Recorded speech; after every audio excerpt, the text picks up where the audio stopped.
Hi friends, எங்கள் வீட்டில் இன்றைக்கி மதியம் என்ன சாப்பாடு சொல்லி பார்க்கலாம் வாங்க. சுட சுட பிரியாணி,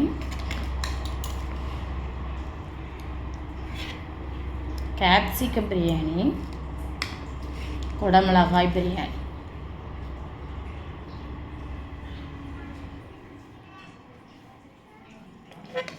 சோறு ஒன்றோட ஒன்று ஒட்டாமல் சூப்பராக இருக்குது பாருங்கள்.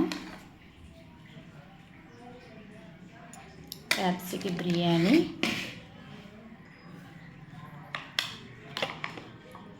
வெங்காய ரைத்தா,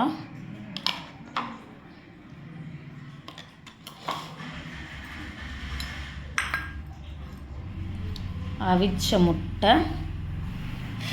இதுதான் எங்கள் வீட்டில் இன்றைக்கி மதியம் சாப்பாடு. நீங்கள் என்ன சாப்பிட்டீங்கன்னு சொல்லி எனக்கு கமெண்ட் பண்ணுங்கள். இந்த வீடியோ பிடிச்சிருந்தா லைக் பண்ணுங்கள், ஷேர் பண்ணுங்கள், கமெண்ட் பண்ணுங்கள், முக்கியமாக சப்போர்ட் பண்ணுங்கள், சப்ஸ்கிரைப் பண்ணுங்கள். Thank you friends. அடுத்த வீடியோவில் பார்க்கலாம். ஓகே, பாய்.